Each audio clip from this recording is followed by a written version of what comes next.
Siyambonga uNkulunkulu ngamathuba lamahle ukuthi sibe semsakatweni. Siphinde sibonge nje ngayona le YouTube channel bazane. Kuthiwa ungena labo TikTok masinyane. Sekuthi bebengathi asiphaphi nje. Kodwa ungatendela-ke uthathe loko lokubonako ukuthi hawu kuhle utakhele labana bo-TikTok, bo-Instagram nakho konke. Nakubo-Facebook nje ngoba sifeza lokuthi le ndaba isahamba njalo. Sikhuthatha lokho ukuthi bazwane bakwende. Ngalawo magama-ke sithi bazwane ngetigaba tonke tokuhlonipheka siyaniphilisa. Ngicela kwasho la magama lawo ngoba sinesambulo ngawo. Lokuthi siyaniphilisa. Ngicela kusho nje ukuthi wena lobukela le video nami ekhathi sithi shwamba kanye. Ngicela kusho la magama ukuthi thina silala siphila. Ngeke kwendeke sigula. Silala siphila thina, sivuka siphila, asivuki sigula. Kwesibili, sihamba siphila, sibuye siphila. Bekuhle kwenteka ukuthi nihamba ekhaya ngenxa yemsebenzi othile kumbe ubulawa inhloko uyashayela, ubulawa isisu noma kunjani. Emagama words become flesh. Kukhona la kuma-video emfundisi lokuningi. Ngikhuluma prophetically. Kungako nje labanye benu bebabanjwe ngilokuthi angifuni le nto ngathi yamnina. Akusiko kwami lokho. Sekuthi nje emaswati akuthole ngibeli phayiphi lokuthi nje kungena ngami. But wangalo nale nto yokuthi hawu angifuni nje kalozitha. Please. Phindze nalabo benu okhanzakala ukuthi-ke naku nje sibe nekhempu nale besolo sisho hawu bazalwane bathi indzaba encane ayide kwakho. Ukuthi kube like lo munye bazalwane noma nje angikusho mbanye ukuthi kunale ndzaba ukuthi la kaNgwane noma mhlaba wonke kuze ubonakale ukuthi u-powerful lokuthi ufuna ukuthi kusukumise ishosha kuvuleke emehlo. Kanti ngasho mina ngathi inkosi yangisayinisa usemnisi ufuna abantu bawethu etulweni. Ukhansi utawethu etulweni nomuntu phindze avuke solo uyachubeka uyahlobonga uyaphinga uyeba sola kashintshi lekhaya nipho kubulela titulo tethu. Noma ufuna ukuthi le nto lengifaka la kuwe kusho uNkulunkulu labantu bawele ngekhathi ukuthi kuphele lokudla kakhulu kuphele tinkanuko kuphele umona. So now ukhanzakala ukuthi uyakhuluma uthi that is the greatest miracle bazwane is the soul to be saved. Not lokho ukuthi umuntu awusukuma kwi-wheelchair. Ngiko laba bangakufake kuthiwa sokubhadala abantu aphilile nje bengathi uhamba nge-wheelchair bamgcobise la mlonyeni umlomo ongathi ubovu njalo njalo uyafaka amadimasi. Bese it's a miracle but you cannot fake lokho. Noma nihleni kwenda nje abantwana bahlabela priest bayajola. Lo munye akakhulumisana lo munye kunjani njani. But ngeke uyifake le nto le. Kwesibili kuba ngathi umkhulu ngakhathi inkonzweni igcwele abantu ngasho ngathi ke lo babe lokhulumako kukahle uswakuthesta lokho ngakubona athi akusebenzi nelibhayibheli liyangifakazela Jesu beka abashiyela abantu bangu-12 uyabashiyela abangu-9 lo 9 ungamphinza kangaki la lo 3 ungamphinza ngaki labantu abangu-9 kuthi 3 6 9 asibeva la bangu-9 ukuthi hawu thina siyashiywa nje nayo dingela ufuna kubamba inyamatana dikhethe injongo stakho kugcwele la kulama video. So nathi-ke sikhanze sikuyayenda le impact naku nje siyamemethela etindzaweni utawuva ukuthi sibona ihlangano ngithathe nje lekhashana sibula Vumisa sibule kuboMaphungwane bo-Stake boTikhuba sile kuboMahasha boSithathaweni ngeke ngitibale tonke senibonile sile kuboMathamo sile kuboLunzi sile kuboSandleni le boThawela sile kuboSicunusa letindzawo bese-ke sodala emkhathini ngiyawulapha kubo etindzaweni lesitadiko boZombotsi boMathapha boManzini boMbabane boZulwini sesabuka lenye indzawo nje lekubovusweni la khona sichamuka ekhaya kababe nje babe lohloniphekile sithe sigcumeke ema-TV ngisengahamba nje ngabheka ngala esiphofane ngoba kuningi lesikwendako nangikhona khona ngibuka sengikhuluma nalomunye uyabona nje la sitawubeka ama-TV nalo ndlulako ngendlela nyalo njengoba kusebusika nalo ndlulako ngendlela eme ngoba uNkulunkulu usibusisile ngalama-TV asinakathi uyabuka lapha abone elibhubezi nje asuke eme siyabonga nje bazwane ivideo khona la ngetulu lapha esikhuluma khona athi ngeke uzungena ezulwini ude lo buso lobumfu very quickly ke kunaba laba commentile ecingweni Ngiyacela bazane ninikete lesikhathi sokuthayipha lapha, kuyasida nami nje nangifunza nabani uyafunza lapha. So kulabo belaba commentile-ke naba laba khulume ngokuthi mfundisi, yathi singiyayicabanga nje lento nami ekhaya kithi everanda kusebusuku sekubona libhubezi umva ngathi kwente njani tinkonzo dini leti lokuvele emabhubezi kanti le video sinasikhulunya ukuthi uthi ngathi ube libhubezi. Mfundisi ngiyacabanga nje sesibona tinkhabi lapha, uyabona ama-TV nje, ama-TV anesikisa khona la clear kahle. Uyabona nje nawe uthanda i-nature khona la bahle baveta khona, ubone isibhakabhaka, ubone utshani obuluhlathi, ubone libhubezi lidla lapha noma ibhafalo, ukuthi mayinhle le nto uNkulunkulu wayidala. So besides lobo buhle lobo-ke sesiyachamuka-ke thina sesikhuluma ukuthi le nkhabi isho ukuthini. Ngeke uze ungene ezulwini ungakabi ezulwini la ungena tinkhabi kunetinto funa ukuthi tiphakulwe kithi bazalwane. Uyabona-ke le sermon le ngilesi kubita athi teaching evangelism, dabona abantu abakini bayasinziswa sekodwa-ke lokuthi how do we tackle tindzaba tabo-deliverance, ngoba loku lesikubonako ukuthi bantu baya kuma-honor prayer bayaya kukhala ema-keyboard but why bangashintshi? Siphethe-ke into, oh hallelujah, siphethe into lengiyo. So manje nasihambile-ke siyakhuluma nama-ke mtshali nje lokuthi lapho nje besenhlangano njengoba kulamalanga besibhizi oba siyathi sibokwenteka nathi nikodi manje sithandaza nje sihamba. Siyabonga kakhulu ukusibambisa abantu basenhlangano nasetindzaweni nto sesahamba nje besicala kuhamba evikini eliphelile njengoba namhla kuLwesihlanu ngeMsombuluko siphuma la kaHlathi netati tindzawo leti Nkosi yami niyati netindzawo tonke leti nabo boMbulungwane sathi esema lapha la sabeka khona lithende nga-2011 kulo mgwaqo lohamba uye kubo Etshendlovu. Banjani nje baseTshendlovu sahamba sawubona sabona vele umgwaqo uyalungiswa ngoba nawe bhala athi umgwaqo uyalungiswa ngoba ubhala lapha phasi bayangiva. Sakhona kujike esikoleni sibuka kanti uhambo lwethu-ke ludze besicala kubona boNgudzeni ngoba sahamba la eNew Haven boSigwe kwaba kuhle noma umgwaqo umudze but nje sakala sengiyanipha ngoba siyakala ukuthi na uhamba yathi nawusuka eNsoko lapha kuTha Road bese ufuna ukuphuma nje utela New Haven uhambe ngalo mgwaqo bayathi lapha khona ungesabi nathi singakuniketa ngoba besicala kuhamba lapha. It's exactly 60 kilometers. Uyabona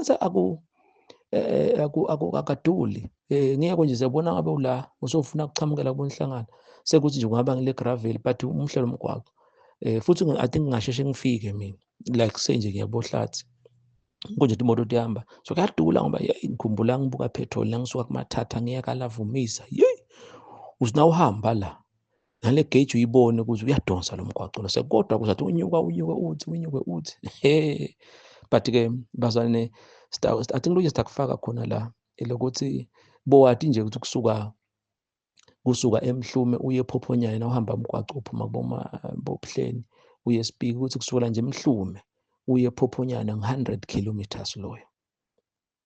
Sihamba sibala sendele ukuthi abantu nakuye emshadweni bathi nibonaka nikala nama-kilometers naka. Mina ngiyakwazi nje kusuka la kwaLozitha uye kuMathatha uhambe uthi freeway helehele Siphofaneni kusuka la kwaLozitha directly uye kuMathatha is 100k. Sengiyaba bathi labo 100k phindze ngiyakwazi kusuka la wendlule eSpiki lapha kubobani leyo ndzawo leyo nakhona 100k ngibe ngikale labo 100 kilometers.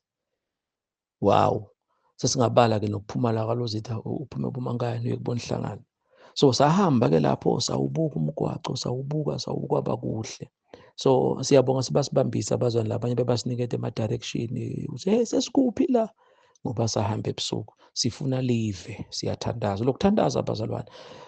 Ngicela kushoshela nje kancane nasakhe ama-altars lama-altars siwakha lama-altar ngikuthi sifunze ama-gospel ungamangali nje ama-gospel asaphushwa kangaka.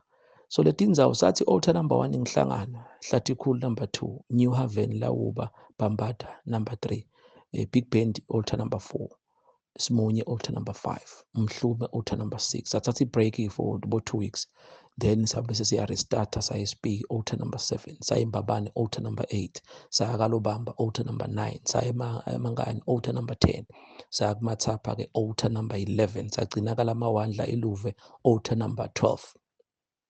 tonke leti ndzawo besithatha 5 days lothi grace. Lesi sikhathi bekwendeka-ke kahlathi nje sacala kwakumhla ka-20 February sacala ngalesine sajika ngeMgcibelo, uyabona lamanye amalanga bese bekwavuka. Ngakho nje sibhala incwadi nalokuthi sidawuda bazositucoca ukuthi kwendekani, noma singathi kude nalabahloniphekile bathi awumangala, hawu yibona nayo le nto le. So besithatha-ke lama-gospel kuthi la besikhempe nabo nalaba setindzaweni nto ngibekise nje basespiki bokhona bathi hey kusemangayani noma kusenhlangano Nkosi yami bengifuna kuba khona, yibambeni lani khona khona phakamisa ntandla bazalwane, kwaba kuhle. Sakhepha altars, he was an altar rules the land. Tonke leti nto sesiyafundisa, kwaye umfundisi afundise ngama-altar. Wena nje sowude ama-altar kuyafundziswa. So uyakubona-ke nasikhona ukuthi ngaphinde ngibuyele ukuthi siwenta tinkonzo enhlangano.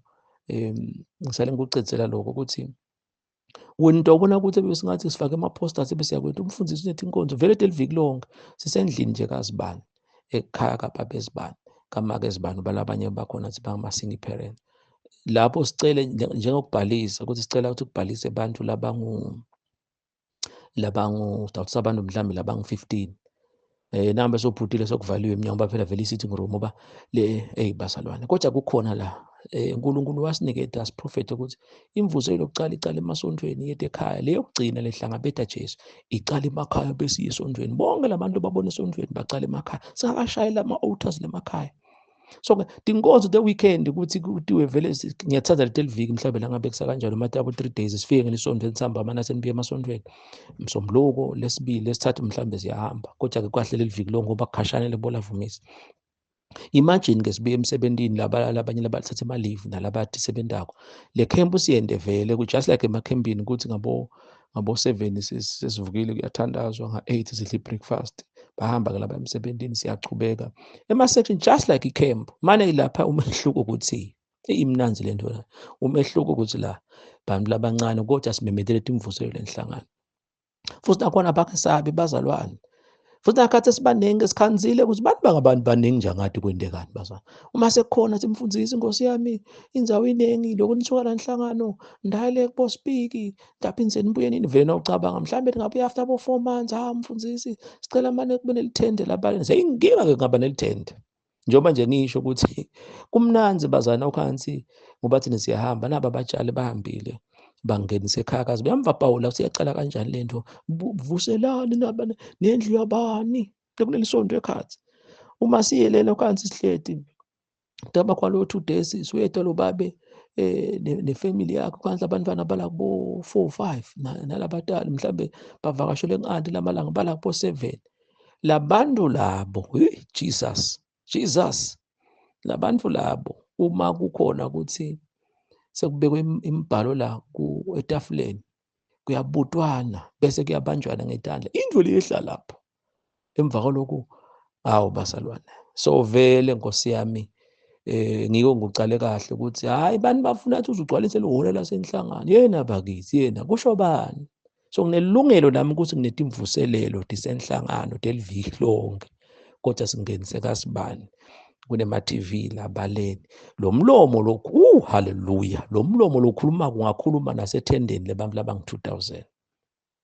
Nayo indlela lesengehle ngayo kuthathe-ke wena ukuthi ukuthatha kanjani but kuyangisebentela. Angicedzele-ke besithatha lama-gospel ukuthi sikhembile-ke ngabo lesithathu ngoba besifika lithende selibekiwe leli lethu lelithatha abantu abangu-1.5 green and white nisalikhumbula. Nemambala-ke kube kuhle ukuthi nasicetha tinkonzo besicala ngalabo 6 sicethe ngabo by then-ke futhi bazwane banemvuselelo Nkosi yami. Nyalo seze sibagwedle ngalo 10 nakhona belukhuni lena-ke bekuba khona ukuthi bokhansi lo 9 uyabambeka mhlambe bokora past 9 abantu basakhala lapha kuyathandazwa banemfundisi bekasahlabelela lokhu lese sikuchaze kaningi. And then-ke bokhansi bo 9:30 sokuyadliwa. Sisukele-ke thina ama-gospel senihambile ethendeni sesiyachubeka kuyafundwa siyophumula-ke mhlambe bo-after 1 nasekuseni tita uvuka. So vele lo 5 days besiwacetha lama-gospel. Nasithi-ke sakhe ama-altar akusiko sibe sigubhele manje sho singabe amagama nje na uhlakaniphile kuba ukuthi enhlangano mfundisi narephentela live siyaxolisa ngeze kubale konke siyaxolisa Nkosi nange emaswati kuthanza imali kanti wathi akudliwa umculo. uNkulunkulu asibonise ukudla lo mculo Sho lama-altars ukuthi besigubhela lama-gospel. So ungakucabanga lokuyele kwenteka la nanyalo nangaba khona kusuka umfundisi bani athi wakhe nakakwenda ukuthi wakhe ama-altars lama-altars ube ukuthi yini le niyokwenda. So siyabacela-ke bazana babe-tuned nasichaza ngale ndaba yama-altars, ngiko nje bezikubiza sema-RPS, Regional Prayer Services. Vele bekuthi ngalesihlanu benale-honor prayer letinye ingoma nje tahlatshelwa lapha. Ngisacela sesigwinye mathe sibuye. Hallelujah.